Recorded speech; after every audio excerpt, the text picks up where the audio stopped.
Hello friends, welcome back to Ideo Lab Systems. पिछले video में हमने डिस्कस किया था क्लाउड कंप्यूटिंग के बेसिक कंसेप्ट्स के बारे में। ठीक है, एंड अलोंग विद दैट कि क्लाउड कंप्यूटिंग के क्या क्या बेनिफिट्स हैं। इस वीडियो में हम लोग उसी डिस्कशन को एक्सटेंड करेंगे। ठीक है, और यहाँ पर हम समझेंगे कि डेटा सेंटर क्या होता है और क्लाउड कंप्यूटिंग का डेटा सेंटर क्या होता है और जो ट्रेडिशनल डेटा सेंटर होता है जिसे कि हम ऑन प्रेमाइज भी बोलते हैं। ठीक है, उसमें और क्लाउड डेटा सेंटर में क्या डिफरेंस होता है। अगर हम ट्रेडिशनल डेटा सेंटर से क्लाउड डेटा सेंटर की ओर मूव हो रहे हैं या फिर क्लाउड कंप्यूटिंग की तरफ मूव हो रहे हैं तो उसके हमारे क्या क्या बेनिफिट्स हैं, वो बेनिफिट्स हम कैसे ले सकते हैं। साथ ही साथ मैं आपको इंट्रोडक्शन दूंगा क्लाउड कंसोल का, जिसमें मैं आपको AWS क्लाउड कंसोल पर लॉगिन करके एक थोड़ा सा ओवरव्यू दूंगा कि हम क्लाउड कंसोल पे कैसे लॉगिन करते हैं और कैसे हम सर्विसेज को देख सकते हैं। ठीक है, और वहां से अगर हमें सर्विसेज का सब्सक्रिप्शन लेना है तो हम कैसे सर्विसेज को यूटिलाइज कर सकते हैं। तो सबसे पहले अगर हम बात करें डेटा सेंटर की तो बेसिकली अगर आप आईटी में काम करते हैं या फिर एक फ्रेशर हैं या जो भी आपका एक लेवल है in terms of understanding of the IT systems, उसके अकॉर्डिंगली शायद आपको थोड़ी बहुत नॉलेज हो डेटा सेंटर के बारे में। अगर नहीं भी है तो मैं आपको थोड़ा सा इसमें क्लियर कर देता हूँ कि डेटा सेंटर होता क्या है। ठीक है, तो इसके नाम से ही क्लियर है, डेटा सेंटर जहाँ कर आपका क्या है, डेटा। ठीक है, एक सेंटर ऐसा है जहाँ पर आपका डेटा है। तो अगर आपका डेटा है तो सिंपल आपका डेटा जो है वो साइलेंटली नहीं होगा, आप उस डेटा की कुछ प्रोसेसिंग भी कर रहे हैं। तो अगर आप प्रोसेसिंग कर रहे हैं तो उसके लिए आपको सर्वर चाहिए, कुछ सॉफ्टवेयर चाहिए एग्जीक्यूशन के लिए, राइट। तो डेटा सेंटर बेसिकली होता क्या है, जहाँ पर आपकी complete end to end hardware और सॉफ्टवेयर का इंफ्रास्ट्रक्चर होता है, एप्लीकेशंस डिप्लॉय होती है। ठीक है, और वो एप्लीकेशन को आप इंटरनेट के थ्रू या फिर इंटरनेट के थ्रू, ब्राउजर के थ्रू या फिर आप डिफरेंट एप्लीकेशन के थ्रू एक्सेस करते हैं। ठीक है, अगर मैं आपको एग्जांपल दूं फेसबुक का, अगर मैं आपको एग्जांपल दूं, हम लोग फेसबुक एप्लीकेशन एक्सेस करते हैं ब्राउजर के थ्रू facebook.com। ठीक है, तो जब हम facebook.com अपने ब्राउजर से एक्सेस करते हैं तो वो एप्लीकेशन जो है कहाँ पे डिप्लॉय है, कहाँ पर एग्जिस्ट है, it is exist in the data centre of Facebook. Facebook का अपना एक डेटा सेंटर है, उसकी लोकेशन कुछ भी हो सकती है। ठीक है, और उस डेटा सेंटर में आपके क्या है, डिफरेंट सॉफ्टवेयर हैं, डिफरेंट हार्डवेयर हैं। ठीक है, वहीं पर आपकी एक फेसबुक एप्लीकेशन भी डिप्लॉय है, वेब एप्लीकेशन डिप्लॉय है। ठीक है, जिसको कि आप ब्राउजर के थ्रू एक्सेस करते हो। तो बेसिकली डेटा सेंटर क्या होता है, a data center is a physical location that store computing machines and their related hardware and equipment। That means एक लोकेशन है, एक जियोग्राफिकल लोकेशन है जहाँ पर आपका एक फिजिकल बिल्डिंग है जिसको आप डेटा सेंटर बोल रहे हो। उस फिजिकल बिल्डिंग में आपके बहुत सारे मशीन्स हैं, सर्वर्स हैं, उससे रिलेटेड आपके सारे हार्डवेयर इक्विपमेंट हैं, सॉफ्टवेयर है, जहाँ पर आपकी एप्लीकेशन रन कर रही है। ठीक है, तो ये मॉडल क्या होता है, एक ट्रेडिशनल मॉडल होता है। अगर एक मैं सपोज करो कि मैं एक कंपनी रन कर रहा हूँ, ठीक है, और मैं अपनी कंपनी का डिजिटाइजेशन कर रहा हूँ एंड टू एंड। ठीक है, तो मैं क्या करूंगा कि मुझे एक ट्रेडिशनल डेटा सेंटर सेटअप करूंगा। ठीक है, और ये जो ट्रेडिशनल डेटा सेंटर होता है, ठीक है, इसको सेटअप करने में हमारे पास कॉम्प्लेक्सिटीज होती है बहुत सारी। मतलब इसमें आपका टाइम भी है, टाइम भी आपका बहुत लगता है, मनी भी बहुत लगती है, और टाइम मनी के साथ साथ इसको सेटअप करने में बहुत सारी कॉम्प्लेक्सिटीज भी होती हैं। ठीक है, और इन्हीं कमियों की वजह से हमारा जो क्लाउड कंप्यूटिंग या फिर क्लाउड डेटा सेंटर का कंसेप्ट है वो हमारे सामने आया, जिसका कि बेनिफिट आज मैक्सिमम ऑर्गेनाइजेशंस ले रही हैं। ठीक है, अब on premise traditional data centre के बारे में हम थोड़ा सा और डिस्कशन को एक्सटेंड करते हैं, ये होता क्या है। ठीक है, तो सबसे पहले हमने अभी डिस्कशन किया कि डेटा सेंटर होता क्या है, जहां पर आपके सारे हार्डवेयर हैं, सॉफ्टवेयर हैं, एप्लीकेशन आपकी रन कर रही हैं। ठीक है, अब इसकी कॉम्प्लेक्सिटीज क्या है। अगर मैं आपको कहता हूं कि सपोज करो मेरी एक ऑर्गेनाइजेशन है, मुझे अपना एक ट्रेडिशनल डेटा सेंटर सेटअप करना है। ठीक है, तो आपको एक पहले आइडेंटिफाई करनी पड़ेगी एक लोकेशन। ठीक है, लोकेशन मतलब एक जियोग्राफिकल लोकेशन। अब वो लोकेशन कोई भी हो सकती है। अगर मैं इंडिया की बात करूँ, सपोज करो कि मैं इंडिया में हूँ और मेरा बिजनेस जो है पैन इंडिया में है, मतलब डिफरेंट स्टेट्स में रन कर रहा है या फिर किसी एक स्पेसिफिक स्टेट में रन कर रहा है। ठीक है, फॉर एग्जाम्पल मैं दिल्ली का एग्जाम्पल लेता हूँ, तो मैंने एक डेटा सेंटर सेटअप करना है जिसकी मैंने एक लोकेशन आइडेंटिफाई की, दिल्ली। ठीक है, अब दिल्ली में मैंने एक लोकेशन आइडेंटिफाई की तो मुझे उसके लिए क्या लेना पड़ेगा, एक बिल्डिंग लेनी पड़ेगी। ठीक है, आइदर मैं उसको परचेज करूंगा या फिर रेंट पे लूंगा। ठीक है, एंड देन मुझे उस फिर बिल्डिंग को प्रिपेयर करना पड़ेगा according to my data centre requirements. That means कि मुझे सिविल वर्क भी करवाना पड़ेगा उसका कंप्लीट बिल्डिंग का। ठीक है, उसके बाद मुझे उस बिल्डिंग का इलेक्ट्रिकल वर्क भी चाहिए according to my data centre requirements. ठीक है, उसके बाद क्योंकि मेरे यहाँ सारे सर्वर्स लगेंगे, मशीन्स लगेंगे, तो मुझे उनका पावर और बैकअप के लिए जनरेटर और बाकी जो इक्विपमेंट्स होते हैं वो भी अवेलेबल करने पड़ेंगे। ठीक है, उसके बाद फिर मैं complete end to end data centre की नेटवर्किंग करूंगा, राइट। एंड देन उसके बाद मैं अपने हार्डवेयर बाय करूंगा, और उसके बाद आपको कूलिंग के लिए एसी भी चाहिए। ठीक है, आपको आपका स्टाफ वहां बैठेगा, उसके लिए फर्नीचर भी चाहिए कंप्लीट, आपको डेटा सेंटर की एंड टू एंड सिक्योरिटी भी मैनेज करनी पड़ेगी। फिर आपको इंजीनियर हायर करने पड़ेंगे जो आपके कंप्लीट डेटा सेंटर को टेक केयर करेंगे, आपके एप्लीकेशंस को, हार्डवेयर को टेक केयर करेंगे on day to day basis, right. तो ये क्या है कि ये सारा जो कंप्लीट सेटअप है, ठीक है, ये हमें रेप्लिकेट करना पड़ता है डीआर में भी। तो डीआर क्या होता है? एक डिजास्टर रिकवरी होता है, जो कि डेटा सेंटर का ही क्या होता है, ट्रू कॉपी होता है। ठीक है, उसकी कैपेसिटी हो सकता है कि डीसी से या डेटा सेंटर से 50% हो, या उससे कम हो, या उससे ज़्यादा हो, based on the business requirement. But होता क्या है, ये एक ऐसे बैकअप होता है आपके डेटा सेंटर का। अब सपोज करो कि अगर आप कभी आपके डेटा सेंटर में कोई डिजास्टर हो गया, जिसकी वजह से आपका डेटा सेंटर डाउन हो गया, आपका सारा बिजनेस डाउन हो जाएगा अगर आपकी सारी एप्लीकेशन बंद हो गई। और अगर आप एक क्रिटिकल सब सिस्टम को रन कर रहे हैं, फॉर एग्जांपल आप एक फाइनेंशियल इंस्टीट्यूट है, कोई बैंकिंग इंस्टीट्यूट है, ठीक है, तो आपका क्या होगा, क्रिटिकल कस्टमर डेटा जो है वो लॉस हो सकता है, आपका बिजनेस लॉस हो सकता है, आपके कस्टमर लॉस लॉस हो सकते हैं। ठीक है, आप आपको और आपके कस्टमर्स को मनी का लॉस हो सकता है। तो बहुत सारे ऐसे कॉन्सिक्वेंसेज हो सकते हैं अगर आपका डेटा सेंटर डाउन हो गया है। तो उसके लिए क्या करते हैं कि बैकअप बना के रखते हैं, एक बैकअप डेटा सेंटर रखते हैं, जिसे हम डीआर बोलते हैं। तो डीआर क्या होता है, एक डिफरेंट लोकेशन में होता है। सपोज अगर मेरा डेटा सेंटर दिल्ली में है, तो मैं डीआर के लिए एक डिफरेंट लोकेशन ले लूंगा। सपोज मुंबई ले लूंगा, चेन्नई ले लूंगा, कोलकाता ले लूंगा। ठीक है, और इतने डिस्टेंस पे क्यों लूंगा? क्योंकि अगर मेरा अगर मैं कहता हूँ कि दिल्ली में डिजास्टर आता है, कोई सपोज करो कोई नेचुरल डिजास्टर हो गया, या फिर कोई मैन मेड ह्यूमन मिस्टेक से डिजास्टर हो गया, तो बहुत कम चांस होंगे कि इतने लंबे डिस्टेंस जो हमारे दूसरा डेटा सेंटर है जिसे हम डीआर बोल रहे हैं, वहां पर भी सेम नेचुरल डिजास्टर हो, या फिर सेम ह्यूमन मेड मिस्टेक्स की वजह से कोई डिजास्टर आए। ठीक है, तो ये जो कंसेप्ट है डीआर का, it is just like your own backup. मतलब आप अगर आपके पास जैसे आपका क्रिटिकल डेटा है, आपका पर्सनल पीसी है, आपके पास बहुत कोई क्रिटिकल डेटा है, तो हम क्या करते हैं, उस डेटा की एक कॉपी रखते हैं अपने hard disk, external hard disk में या फिर पेन ड्राइव में भी रखते हैं। सिमिलरली ये बिजनेस कंटिन्यूटी के लिए एक बैकअप होता है, जिसे हम डीआर बोलते हैं। तो अब क्या होगा कि जो कॉम्प्लेक्सिटी मेरी डेटा सेंटर को सेटअप करने में थी, डीसी को सेटअप करने में थी, सेम कॉम्प्लेक्सिटी मेरे पास डीआर को सेटअप करने में भी है। Right, because it is again an geographical location. ये भी एक लोकेशन है जहां मेरे को ये सारा जो मैं डेटा सेंटर को मैंने सेटअप किया था, ये सेम सेटअप मुझे डीआर में भी करना पड़ेगा। Now you understand in terms of time, money and complexity, कि मुझे कितना सारा टाइम चाहिए ये कंप्लीट डीसी और डीआर को सेटअप करने में, कितना मेरा मनी लगेगा। ठीक है, और इसकी कितनी कॉम्प्लेक्सिटी है, कितना, और फिर इसके बाद इसकी मुझे रेगुलर मेंटेनेंस भी करनी है। It's not about one time setup. मैंने वन टाइम सेटअप लगा के चलो मैंने 6 महीने, 8 महीने, एक साल लगा के पूरा सेटअप कर दिया डीसी और डीआर का, बट उसके बाद आपको रेगुलर मेंटेनेंस करनी है। आपकी जो बिल्डिंग है उसकी भी मेंटेनेंस करनी है, बिल्डिंग की सिक्योरिटी की भी मेंटेनेंस करनी है, आपके हार्डवेयर हैं, सॉफ्टवेयर हैं, इलेक्ट्रिसिटी आइटम्स हैं, नेटवर्किंग इक्विपमेंट्स हैं, हर एक की मेंटेनेंस भी करनी है। आपके इंजीनियर्स हैं, उनको सैलरी भी देनी है। तो ये कंप्लीट एंड टू एंड जो ओनरशिप होती है डेटा सेंटर की और डीआर की, ठीक है, ये बहुत ही कॉम्प्लेक्स हो जाती है और बहुत ही कॉस्टली हो जाती है। और मैं अगर एक मिड लेवल की बिजनेस लेवल की बात करूं, या लो लेवल जो होते हैं, ठीक है, जो और जो माइक्रो लेवल जो बिजनेस होते हैं, उनके लिए इतना बड़ा डेटा सेंटर सेटअप करना बहुत ही ज्यादा टफ है, या इससे पहले बहुत ज्यादा टफ होता था जब तक कि क्लाउड कंप्यूटिंग नहीं थी। मतलब कि मिड स्केल के लिए और माइक्रो स्केल के लिए जो बिजनेस ओनर थे, उनके लिए अपने कंप्लीट बिजनेस को डिजिटाइजेशन करना बहुत टफ था, क्योंकि उनके लिए पॉसिबल नहीं था कि वो इतनी सारी कॉस्ट को इनकर कर सके। तो ये क्या था कि इस तरह के ट्रेडिशनल डेटा सेंटर ज्यादातर जो बड़ी-बड़ी ऑर्गेनाइजेशन है, जो इसको अफोर्ड कर सकते हैं, सिर्फ उन्हीं ने अपने बनाए हुए थे, और इसीलिए वो क्या कर रहे थे, डिजिटाइजेशन का फायदा उठा रहे थे। बट नाउ क्योंकि हमारे पास क्लाउड कंप्यूटिंग है, ठीक है, तो क्लाउड कंप्यूटिंग ने क्या कर दिया कि जितने भी माइक्रो बिजनेस हैं या फिर आपके मीडियम स्केल बिजनेस हैं, उनको भी, इनफैक्ट एक स्मॉल शॉप ओनर जो है आपके एरिया में, उनको उस लेवल तक भी इतनी फ्लेक्सिबिलिटी प्रोवाइड कर दी है कि वो भी अपने कंप्लीट बिजनेस को डिजिटाइज कर सकते हैं आसानी से with the help of cloud computing. ठीक है, नाउ अब हम इसको कंपेयर करते हैं कि हमारा जो क्लाउड कंप्यूटिंग का मॉडल है उससे हमें क्या बेनिफिट मिलने वाले हैं। तो अगर मैं बिगेस्ट चैलेंजेस बोलूं विद ट्रेडिशनल डेटा सेंटर्स, तो हमारे क्या क्या थे, हार्डवेयर एंड सॉफ्टवेयर से रिलेटेड थे, जिसमें आपका कंप्लीट इंफ्रास्ट्रक्चर था।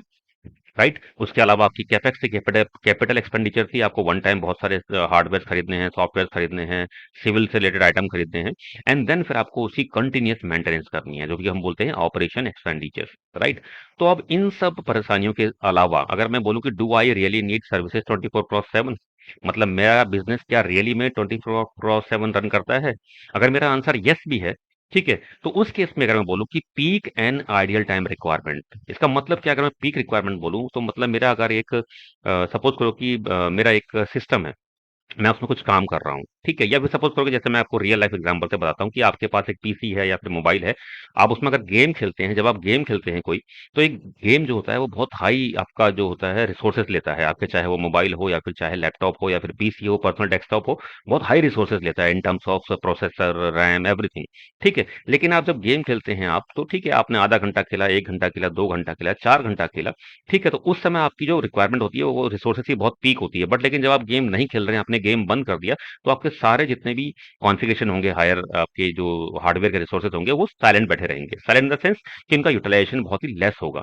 ठीक है? अब मैं अगर बिज़नेस की सिमिलर बात केस करूँ कि मेरा बिज़नेस क्या है कि एक जो मैंने अगर अपने बिज़नेस को डिजिटाइज़ कर रहा हूँ, तो एक पीक लेवल ऐसा है जब मेरी एप्लीकेशन पे बहुत लोड होने वाला है। मतलब मेरे मैक्सिमम यूज़र जो हैं, हो सकता है कि दिन में 2 घंटे, 4 घंटे, 6 घंटे या 7 घंटे के लिए बहुत ज़्यादा एक्टिव होने वाले हैं, जब मेरे को बहुत हाई परफॉर्मेंस के हार्डवेयर चाहिए। बट अपार्ट फ्रॉम दैट बाकी दिन के 10 घंटे, 12 घंटे, 13 घंटे में यूज़र बेस बहुत लेस हो जाएगा और मेरे जो सारे हार्डवेयर सिस्टम्स हैं, वो क्या हैं, साइलेंटली बैठे रहेंगे।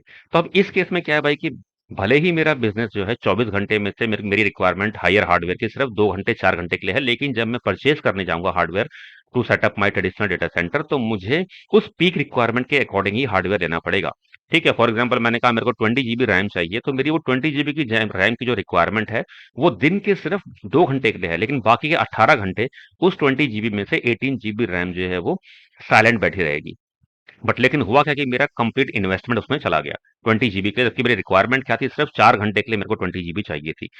अगर मैं यही बेनिफिट क्लाउड में बोलूँ, तो क्लाउड में क्या होता है कि आपको इस तरह के बेनिफिट मिलते हैं कि अगर आपकी रिक्वायरमेंट 20 जीबी की है, ठीक है, या फिर 20 जीबी में से आपकी रिक्वायरमेंट सिर्फ आप कहो कि 10 जीबी की रिक्वायरमेंट जो है आपकी एक पीक टाइम पर है और बाकी उसके अलावा बाकी आपकी रिक्वायरमेंट 2 जीबी या 3 जीबी की है, तो आप क्या कर सकते हो, क्लाउड में इतनी फ्लेक्सिबिलिटी होती है, स्केलेबिलिटी होती है कि आप जो आप क्लाउड में जो मॉडल आप परचेज करते हैं स्केलेबिलिटी वाला, ठीक है, वो क्या करेगा कि आपका जब भी आपकी पीक रिक्वायरमेंट होगी, उस समय आपका जो हार्डवेयर रिसोर्सेज होगा वो allocation according to your application कर देगा और जैसे ही आपकी पीक रिक्वायरमेंट खत्म होती है, बाकी टाइम पे आपका एलोकेशन वो है डाउन कर देगा। तो इससे क्या है कि आपको एक्स्ट्रा कॉस्ट जो है इनकर नहीं होगी। तो जो आपकी एग्जैक्ट रिक्वायरमेंट है, उसी रिक्वायरमेंट के अकॉर्डिंगली आपके हार्डवेयर और सॉफ्टवेयर जो होंगे वो स्केल अप और स्केल डाउन हो जाएंगे।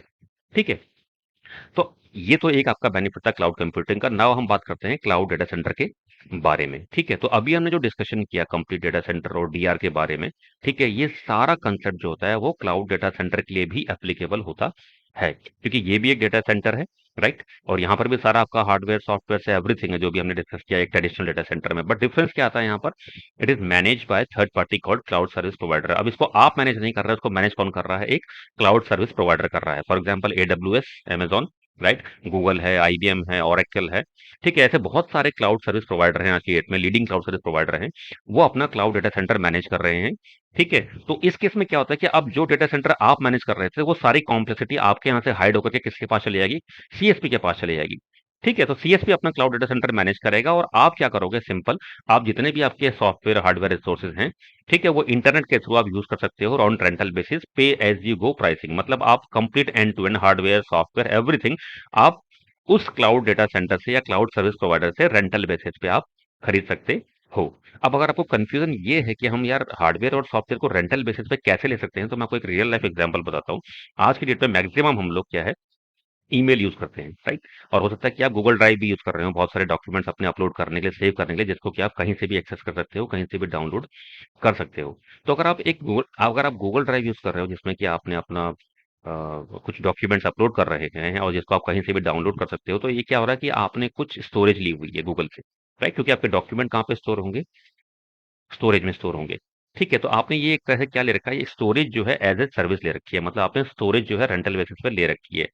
आपका मॉडल जो है उसका कि फ्री वाला हो, क्योंकि गूगल आपको 10 जीबी या 20 जीबी का स्टोरेज फ्री देता है, लेकिन अगर उसके ऊपर आप जाएंगे तो आपको क्या है कि कुछ उसका पेमेंट करना पड़ेगा रेगुलर बेसिस पे, मंथली बेसिस पे, या जैसा भी आपका जितना भी यूटिलाइजेशन होगा उस यूटिलाइजेशन के अकॉर्डिंगली आपको एक पैसा पेमेंट करना पड़ेगा। वो क्या है कि आपका आपने क्या यूज किया हुआ है, एक सॉफ्टवेयर आपका इंफ्रा एज ए सर्विस में आपने स्टोरेज को क्या कर रखा है, स्टोरेज ले रखा है एज ए सर्विस। ठीक है? तो इसी तरह हम बाकी सर्विसेज को भी रेंट रेंटल बेसिस पे क्लाउड सर्विस प्रोवाइडर से ले सकते हैं और उसका हम रेगुलर रेंटल जो है वो पेमेंट कर सकते हैं, राइट? तो इससे क्या होगा कि मेरी जो अपनी एक एक जो कॉम्प्लेक्सिटी थी इतना बड़ा डेटा सेंटर रन करने की, मैनेजमेंट करने की, वो सारी हाइड हो गई है। ठीक है? मैं सिंपल क्या करूंगा, सिर्फ अपने बिजनेस पे फोकस करूंगा।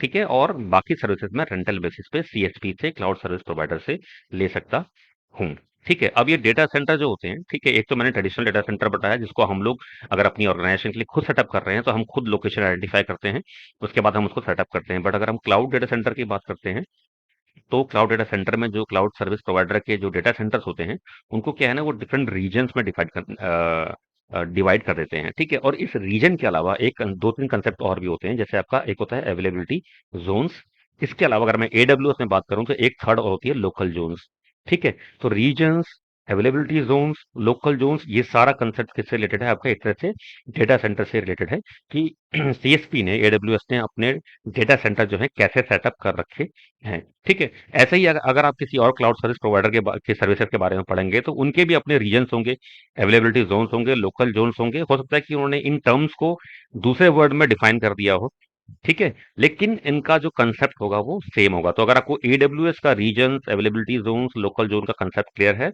तो आप आसानी से किसी दूसरे क्लाउड सर्विस प्रोवाइडर के जो भी जोन्स या रीजन्स है उनको भी आसानी से समझ सकते हैं। नाउ अब इससे हमें एडवांटेज क्या मिली क्लाउड कंप्यूटिंग में? पे एज यू गो, मतलब जितना आपको चाहिए हार्डवेयर या सॉफ्टवेयर उतना ही आप यूज करो और उसका रेंटल पे कर दो।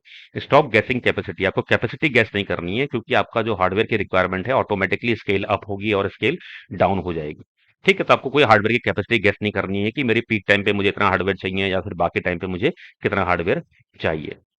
इंक्रीज स्पीड एंड एजाइलिटी, इससे क्या होगा? आपकी स्पीड इंक्रीज हो गई है और एजाइलिटी भी इंक्रीज हो गई है। आप कहीं से भी अपना बिजनेस रन कर सकते हैं और with in a few seconds और मिनट्स ऑफ टाइम आप अपना आईटी सिस्टम को सेटअप करके खड़ा कर सकते हैं। रियलाइजिंग कॉस्ट सेविंग, कॉस्ट आपकी पूरी सेव हो रही है। गो ग्लोबल इन मिनट्स, क्योंकि ये आपका क्या है कि क्लाउड बेस है, आप आसानी से क्लाउड कंसोल से कभी भी अपनी आईटी सर्विसेज जो हैं वो प्रोविजन कर सकते हैं, इंस्टॉल करके कॉन्फ़िगर कर सकते हैं विद इन मिनट्स और सेकंड्स। तो आप ग्लोबल कभी भी जा सकते हैं, ठीक है? और आपकी सर्विसेज जो होंगी वो पैन नॉट ओनली इंडिया, आपका अक्रॉस वर्ल्ड लेवल पे आपकी एक्सेसिबल होंगी। रिमोट एक्सेस से आप कहीं से भी एक्सेस कर सकते हो। कॉम्पिटिटिव एज है, क्योंकि अब आप, मैंने ऐसा बताया कि आपको क्लाउड कंप्यूटिंग के आने से हमारे माइक्रो और मीडियम लेवल के बिजनेस भी जो है इसकी सर्विसेज यूज कर सकते हैं, डिजिटाइजेशन कर सकते हैं अपने बिजनेस का। तो क्या होगा कि आप एक कॉम्पिटिटिवली मार्केट में आप अपना बिजनेस कर सकते हैं। कोलेबोरेशन एंड प्रोडक्टिविटी आपकी बढ़ जाती है, क्योंकि कोई सिस्टम की या फिर सर्वर्स की डिपेंडेंसी नहीं होती है लोकेशन वाइज। आप कहीं से भी डेटा किसी भी सिस्टम पे स्टोर कर सकते हैं और कहीं से भी उसको एक्सेस कर सकते हैं और विद इन अ टीम आप कोलेबरेटिव वे में अच्छी तरह से काम, कोलेबोरेशन के साथ काम कर सकते हैं, ठीक है? तो ये आपके मेजर बेनिफिट्स हो गए। नाउ अगर मैं बात करूं क्लाउड कंसोल की, ठीक है?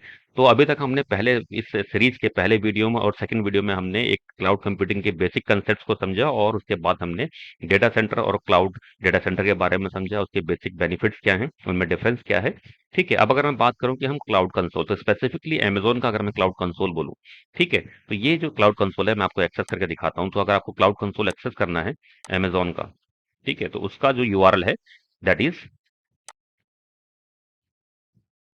console.aws.amazon.com। तो जब आप इसको हिट करेंगे, ठीक है?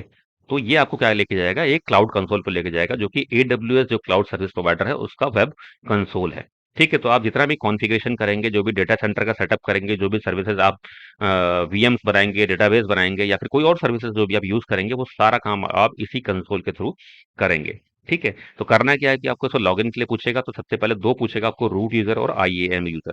तो ये जो रूट यूजर और आईएम यूजर का डिफरेंस है ये मैं आपको क्लियर करूंगा जब हम सिक्योरिटी के बारे में बात करेंगे, ठीक है? बट एज ऑफ नाउ आप ये मान के चलिए कि अगर आपने क्लाउड कंसोल के लिए साइन अप किया हुआ है, फ्री अकाउंट के लिए भी साइन अप किया हुआ है, तो वहां पर आप एक यूजर नेम और पासवर्ड क्रिएट करते हैं, उसे हम बोलते हैं रूट यूजर, ठीक है? तो रूट यूजर हम बोलते हैं। तो अब अगर मैं यहाँ पर अपना यूजर लॉगिन करता हूँ, ठीक है? तो मेरा क्या है कि जो मेरा रूट यूजर है, ठीक है? तो let me try to log in with that, ठीक है?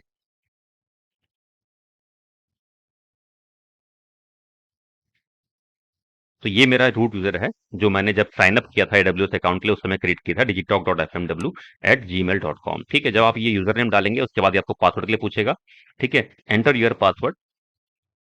और ये फ्री अकाउंट कैसे क्रिएट करते हैं ये मैं आपको बताने वाला हूँ इसके नेक्स्ट वीडियो में, ठीक है? अगर आपको अमेजोन पे प्रैक्टिस कर हैंड्स ऑन प्रैक्टिस करनी है और क्लाउड कंसोल को समझना है, ठीक है? तो मैं नेक्स्ट वीडियो में आपको पोस्ट करने वाला हूँ कि आप अमेजोन के एडब्ल्यूएस के फ्री अकाउंट के लिए कैसे साइन अप कर सकते हैं। बहुत छोटा सा प्रोसेस है, हार्डली 10 to 15 मिनट का प्रोसेस है। आपको उसके लिए एक वैलिड आपको आपका एक वैलिड फोन नंबर होना चाहिए जिसपे आपका ओटीपी आएगा, एक वैलिड ईमेल आईडी होना चाहिए जिसपे भी आपका ओटीपी आएगा, प्लस आपका एक वैलिड डेबिट या क्रेडिट कार्ड होना चाहिए, ठीक है? जिसमें से कि आपका कुछ स्मॉल अमाउंट 1 रुपीज और 2 रुपीज या 3 रुपीज कुछ डिडक्ट होगा चेक करने के लिए, ठीक है? और उसके बाद वो आपका रिवर्ट बैक हो जाता है, ठीक है? और उसके अलावा जब भी आप सर्विसेज यूज करते हैं तो आपका वो पेमेंट ऑटोमेटिकली नहीं करता है, ठीक है? वो पेमेंट आपको स्पेसिफिकली करना पड़ता है, ठीक है? तो ऑटोमेटिकली कुछ भी डिडक्ट नहीं होगा। तो आपका जो क्रेडिट कार्ड या डेबिट कार्ड होगा वो सिर्फ और सिर्फ वेरिफिकेशन पर्पज के लिए आपको चाहिए होगा, ठीक है? तो ये आपका जब आप लॉग इन करोगे सबसे पहले, ठीक है, तो ये आपका क्लाउड कंसोल है। तो ये सबसे पहले क्लाउड कंसोल होम में आपको क्या दिखाएगा, रिसेंटली विजिटेड सर्विसेज, मतलब जो भी रिसेंटली अगर मैंने कोई सर्विसेज विजिट कर रखी है तो वो यहाँ पे सारा शो करेगा, S3, EC2, VPC। ये सारी चीजें हम लोग नेक्स्ट सेशंस में समझने वाले हैं कि S3 क्या होता है, EC2 क्या होता है, VPC क्या होता है। देन बिलिंग वाला पार्ट हो गया, AWS बैकअप हो गया, IAM हो गया, RDS हो गया। ऐसी बहुत सारी सर्विसेज है जो आपकी AWS में है, जिसको हम डिटेल में डिस्कशन करने वाले हैं अगले कुछ वीडियोस में। ठीक है, तो सबसे पहले क्या होगा कि राइट साइड पे आप देखोगे तो यहाँ पर आपका अकाउंट नेम शो करेगा, आपका अकाउंट आईडी शो करेगा। ओके। एंड देन आपके पास बिलिंग से रिलेटेड ऑप्शंस होंगे, सेटिंग्स होंगी। And then sign out button होगा। ठीक है, इसके जस्ट बगल में ये जो बटन है ये क्या शो करता है, रीजन। आप किस रीजन में अभी लॉगिन आपने कर रखा है। रीजन का मतलब होता है एक तरह से आप मान लीजिए कि डेटा सेंटर आपका। ठीक है, डिटेल में हम डिस्कशन करेंगे इसके नेक्स्ट वीडियो के नेक्स्ट सीरीज में, जहां पर हम complete end to end discussion करेंगे, समझेंगे कि रीजन्स क्या होते हैं, अवेलेबिलिटी जोन्स क्या होते हैं, साथ साथ लोकल जोन्स क्या होते हैं। बट एज ऑफ नाउ अभी आप समझ लीजिए कि आपका ये मेन डेटा सेंटर है। सपोज करो आप इंडिया में हो, अगर आप इंडिया में अपना बिजनेस सेटअप कर रहे हो तो आप इंडिया की कोई लोकेशन में चाहोगे कि मेरा डेटा सेंटर हो। राइट, क्यों चाहोगे, क्योंकि आपकी जितना आपका डेटा सेंटर पास होगा उतनी आपकी एप्लीकेशन की परफॉर्मेंस अच्छी होगी। ठीक है, तो बेसिकली फंडा ये होता है कि जब भी हम क्लाउड में डेटा सेंटर को सेटअप करते हैं, कोई एप्लीकेशन सेटअप करते हैं, तो हम हमारा जो नियरेस्ट डेटा सेंटर होता है उसको हम चूज करते हैं। तो यहाँ पर मुंबई है, सपोज मैं यहाँ पर मुंबई लेता हूँ। ठीक है, तो मैंने मुंबई लिया, तो अब मेरा क्या यहाँ पे शो कर रहा है, मुंबई। इसका मतलब है कि अब इस रीजन को सिलेक्ट करने के बाद मैं इस क्लाउड कंसोल से अगर कोई भी सर्विसेज बनाता हूँ, क्रिएट करता हूँ, सपोज मैंने वर्चुअल वीएम, एक वीएम बनाया या फिर एक डेटाबेस क्रिएट किया, तो वो कहाँ पर होगा, जो जो AWS का मुंबई वाला डेटा सेंटर है, वहां पर ये सारे रिसोर्सेज क्रिएट होंगे। ठीक है, इसके अलावा इसमें क्या होता है, ये जो आप सर्विसेज देख रहे हैं ये आपका एक मेन मेन्यू है। यहाँ पर आपकी क्लाउड में जितनी भी सर्विसेज अवेलेबल हैं तो यहाँ से आप चेक कर सकते हैं। ठीक है, एनालिटिक्स है, एप्लीकेशन इंटीग्रेशन है, cost management, blockchain, business application, compute, containers, customer enable, database, developer tools, तो जितनी भी सर्विसेज हैं, मशीन लर्निंग, मीडिया सर्विसेज। ठीक है, जो जितनी भी सर्विसेज है आप सारी यहाँ से एक्सेस कर सकते हो। और मैं एक सिंपल अगर बात करूँ कि वर्चुअल मशीन, सपोज हमें एक वर्चुअल मशीन क्रिएट करनी है, तो ये वर्चुअल मशीन जो होती है वो आपकी क्रिएट होती है किसके थ्रू, कंप्यूट के थ्रू। ठीक है, और जो अमेज़न AWS में जो टर्म है उसके लिए वो है EC2, इलास्टिक क्लाउड 2। ठीक है, तो ये आपको वर्चुअल मशीन क्रिएट करनी है तो आपने लिखा है EC2 virtual servers in the cloud. अगर आप EC2 पे क्लिक करोगे, ठीक है, तो ये आपको कहाँ पर लेके जाएगा, वर्चुअल मशीन कंसोल पे जाएगा या फिर इंस्टेंसेस कंसोल पे लेके जाएगा। इंस्टेंस का मतलब आपका वर्चुअल मशीन। ठीक है, तो यहाँ पर आप देखोगे इंस्टेंस रनिंग 0, मतलब मेरी अभी कोई भी वर्चुअल मशीन नहीं है। ठीक है, इसके अलावा और बहुत सारे सिक्योरिटी से बहुत सारे ऑप्शन है आपके, जो यहाँ पर आपका डिस्प्ले होंगे, network security, load balancing, auto scaling. ठीक है ना, तो अगर आप कोई भी कॉन्फ़िगरेशन का आपको करना है तो आप डिफरेंट डिफरेंट ऑप्शन सर्विसेज के थ्रू सेलेक्ट करके उस एप्लीकेशन को कॉन्फ़िगर कर सकते हो। और ये सारा हम आने वाले कुछ वीडियो में सीखने वाले हैं कि हम कैसे सर्विसेज को क्रिएट करते हैं, वर्चुअल मशीन क्रिएट कैसे करते हैं, डेटाबेस कैसे क्रिएट करते हैं, एप्लीकेशंस को एक्सेस कैसे करते हैं।